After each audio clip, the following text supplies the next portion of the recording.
tell me what you think about this. I'm going to do I think a full video on this. So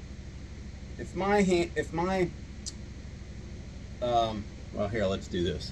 I got a hockey puck here.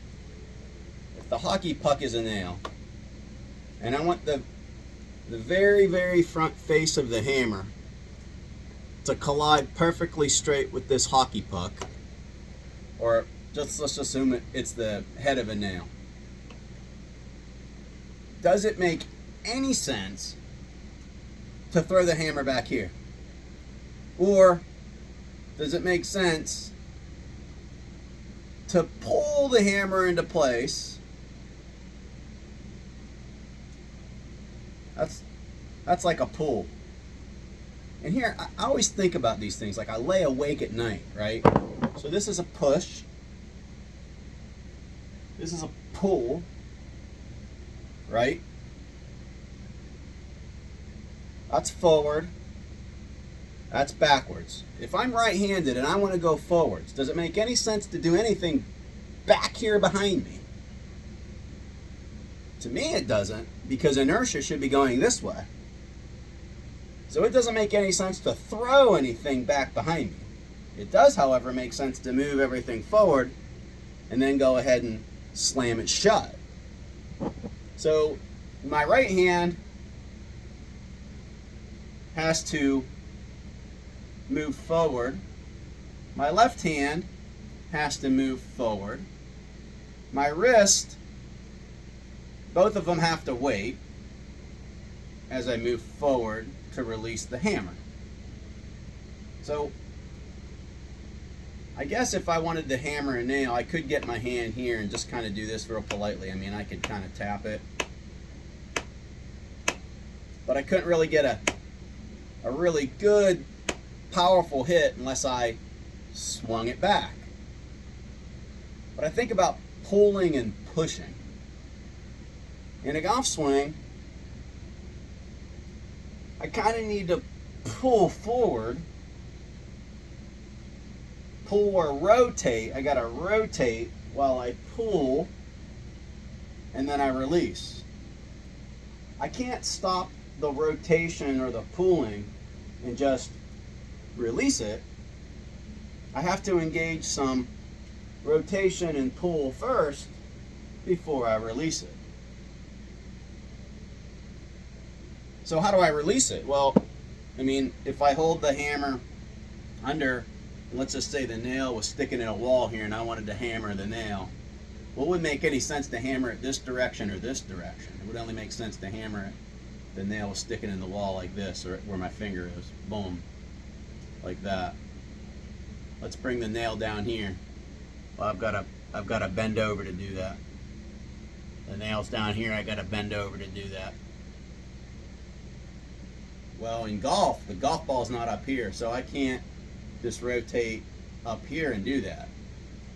So I can't rotate up here when the golf ball's down here. Interesting.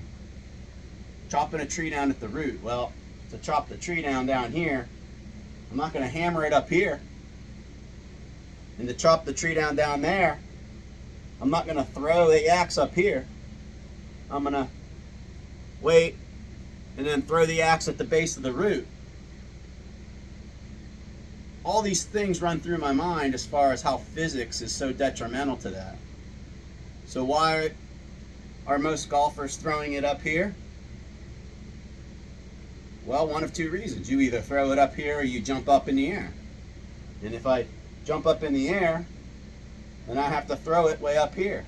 If I stay down, I can wait and release it more down through the bottom.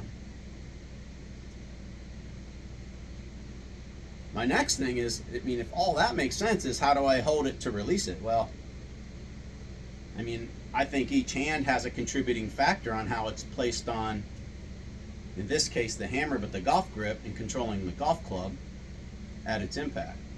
So here's interesting information which we just saw, which is Bryson DeChambeau turns his shoulder socket this way, leaves his arm in that position, and then just brings the hand down. That's how he tries to hold it, so that that whole unit now becomes more of a rotation factor and less of a hand movement.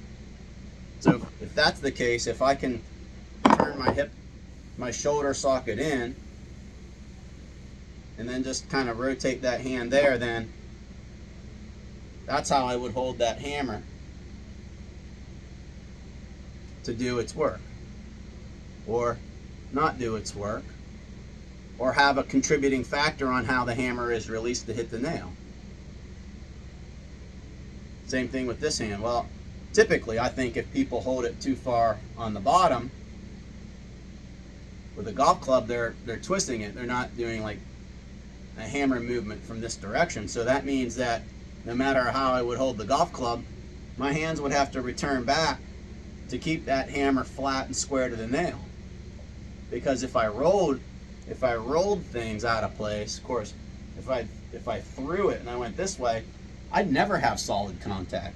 Never. The hammer would never hit the nail head on. And that's a big problem for golf, because as soon as all that happens, compensate, you're finding other ways to compensate and trying to control the club face because you don't like what you see the golf ball do. Golf ball's going to fly all over the place. So basically, the moments in time whenever you actually hit one straight, you kind of get lucky. You unfortunately time all the mistakes perfect.